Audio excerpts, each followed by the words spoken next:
us today. Brigadier General, former commander of the West Virginia Air National Guard, Chris Walker. General Walker, welcome you to the conversation now as well, because I want to hear from you. You are somebody who has lived and breathed the Air Force, and to watch this unfold, to see how this came together, how coordinated, refueling, other F-35s and F-22s running as blockers, if you will, for the B-2s that went longer than I can even imagine. 37 hours in the air, General. This is a remarkable achievement, isn't it?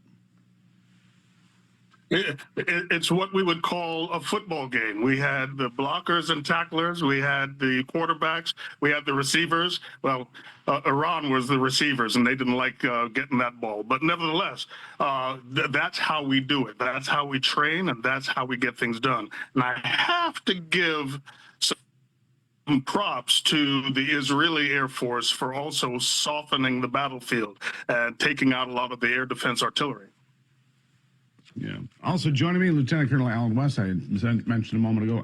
Colonel, I mean, when you saw this happening and you realized what we were pulling off, and then to hear that they made it all the way in and out with being completely undetected, satellite imagery coming out now, it looks like the infliction of damage in Iran it's significant. If it's not something that ends their nuclear program altogether, it sure sets it back for a couple of years anyhow. How did you see it?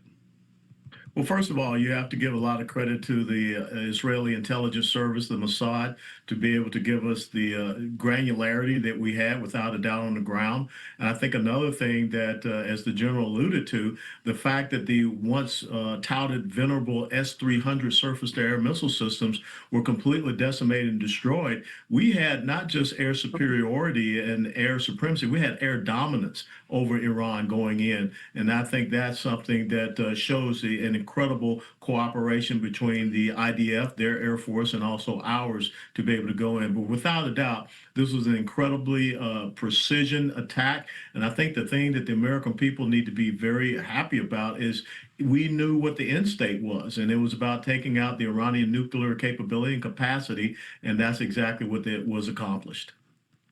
Yeah, President Trump, and I was calling this last week. I said by Friday, Saturday at the latest, we're going to deliver a blow to Iran, that we would be in this fight, and we were clearly in the fight. Colonel Flippo, let's talk about the response. The response that came earlier today, and now Israel is further pounding targets in Iran as we speak. But earlier today, Iran, the best number I have here, 10 missiles went toward Qatar, 1 toward Iraq. Of those 10 towards Qatar and our military base there, 1 hit an open field, the rest were taken out. No idea what happened to the missile that went toward our base in Iraq. I'm calling it feeble. I think that's being polite. It's just for show, obviously. They called ahead, here's what we're going to do. Is it just so the mullahs can save face in Tehran? You know, I believe they're just throwing spaghetti at the wall right now. So I think their command and control structure has been decimated, and their targeting of those missiles, you know, as you say, is feeble. They don't know what they're shooting at. They're just throwing things out there. You know, most of my experience was in Saudi Arabia, Kuwait, and Iraq when I was in the Air Force. But obviously, Qatar and Al-Udeid, you know, that air base is close to something they're able to launch at. But they are, you know, they are reduced in their capacity right now to be able to put on any kind of offensive. And obviously, they have no defense, especially with the air superiorities that the Israelis have assisted with making sure that that is accomplished. Yeah, complete operational control over Iran. So here we are, 46 years after the Islamic Revolution, where 52 Americans were taken hostage for 444 years, Colonel West. And it seems that this regime is at its weakest point in 46 years. I don't think that the President of the United States wants to get involved with the regime change. He mentioned it in a Truth Social post, but really I don't think that that's the job we're in. We've seen how that works out in Iraq. We've seen how that works out in Afghanistan, and the American people have no appetite for it. Having said that, I believe that they're completely in support of destroying a country's nuclear capabilities that would have been targeting us, our homeland. what do you make of this as far as destroying their nuclear capabilities? And when President Trump says something, apparently he means it. No, you're absolutely right. And 1979, I was just a freshman at the University of Tennessee when the whole thing, the Iranian episode in this chapter, got started. And let's not forget October the 23rd of 1983, when Hezbollah, backed by Iran, killed 234 Marines, sailors, and soldiers there in the Beirut barracks bombing, and the explosive force penetrators that Iran introduced into the battlefield in Iraq and also in Afghanistan. So they have been targeting and killing Americans, like you said, for some 46 years. So it is about time that we got away from the feckless leadership that we saw from Jimmy Carter, from Barack Obama, and also from Joe Biden, to once again understanding Ronald Reagan's peace through strength, because the last president to take on Iran was Ronald Reagan, Operation Praying Mantis in 1988. Regime change is not our business. That's the business of the Iranian people, but I do find it very interesting that the Israeli Air Force went after the command and control headquarters of the military unit that is in charge of putting down domestic insurrections and uprisings. So I think that the conditions are being set for the Iranian people to do what they feel is necessary for their liberty and freedom. Well, I saw one of the missiles into Tehran today hit the front gate of the prison that houses all the political prisoners in Iran. I think Israel was saying, hey, maybe it's time to go take a walk around the streets for those folks, and that was interesting. Colonel Flippo, the United States operates, I understand, 19 military bases across the Middle East. Bahrain, Egypt, Iraq, Jordan, Kuwait, Qatar, Saudi Arabia, UAE. A number of those places, including Qatar, Bahrain, Iraq, were thought to be in harm's way today.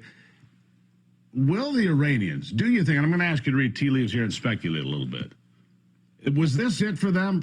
This little 10 missile, 11 missile shot, was that their whole shebang? Is that the end of the fireworks? Because if it is, I think we celebrate. I think Donald Trump celebrates a huge win and says, that's it, we're done. I think we leave it alone. No Americans killed, no real damage. Is that it? I mean, there's 19 bases there they could target. They targeted the closest one, and it was, I think you call it a failure. What do you say? Well, I would caution on celebration at this point. We don't know what they're planning to do. I believe their targeting systems no longer exist to the point where they can actually send anything accurately at those bases that you're referencing. I think they chose Qatar because it was close and they could do a point and shoot. But, they do not have the command and control structure that they need right now. And we decimated, the Israelis took that out early on in the attacks. And the fact that we have air superiority and we have the Patriot batteries and everything that the Army can bring to the table, they're going to probably do some more. But I think they're running out of missiles. We know how many they've launched. We don't know exactly how many we've destroyed, but we've destroyed a lot of their launchers and a lot of their capabilities. So without the command and control, where they're telling these operators to,